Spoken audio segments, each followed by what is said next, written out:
আসসালামু আলাইকুম। আপনারা যারা এই ক্লান্তি লগ্নে বন্যা কবলিত মানুষের পাশে সহযোগিতার হাত বাড়িয়ে দিয়েছেন, তাদেরকে অসংখ্য ধন্যবাদ। আমাদের কিছু টিম মেম্বার ইতিমধ্যে ২-৩ দিন যাবৎ বিভিন্ন জেলায় কাজ করছে। এর মধ্যে অনেকেই অসুস্থ হয়ে পড়েছে, আল্লাহ তাদেরকে যাতে সুস্থতা দান করে। এবং আমাদের বাকি মেম্বার যারা এখন যাবে, তাদের জন্য ১ পিস লাইফ জ্যাকেটও পাওয়া যায়নি। আমি অনেক জায়গায় ফোন দিয়েছিলাম, বাট কোথাও লাইফ জ্যাকেট নেই, শেষ হয়ে গিয়েছে। তো শুকনা খাবার সংকট আমাদের ওইখানে থাকা মেম্বাররা জানাচ্ছে যে শুকনা খাবার অনেক আছে।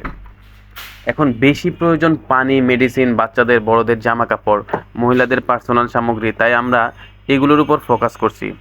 অলরেডি আমরা নতুন পুরাতন ছেলে মেয়েদের বাচ্চাদের জামা কাপড় নিয়ে নিয়েছি। পানি, শুকনা খাবার, খেজুর, মেডিসিন এগুলো নিব। আবার ভাবছি যে মানুষ শুকনো খাবার খেতে খেতে অতিষ্ঠ হয়ে গিয়েছে, তাই যদি ভাত জাতীয় কিছু খাওয়ানো যায় সেই চেষ্টাটাই করছি। আমরা আমাদের নিজস্ব অর্থায়নে কাজ করে যাচ্ছি। পাশাপাশি অনেক রেমিটেন্স যোদ্ধা ভাই বোনেরা, আত্মীয় সবার সহযোগিতার মাধ্যমে আমরা চেষ্টা চালিয়ে যাচ্ছি।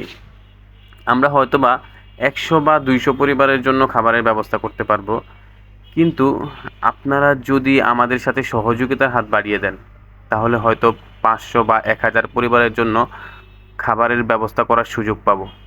যে যেখান থেকেই পারেন এগিয়ে আসুন প্লিজ। দিন শেষে আমরা সবাই বাঙালি, আমরা সবাই মিলেই বাংলাদেশ।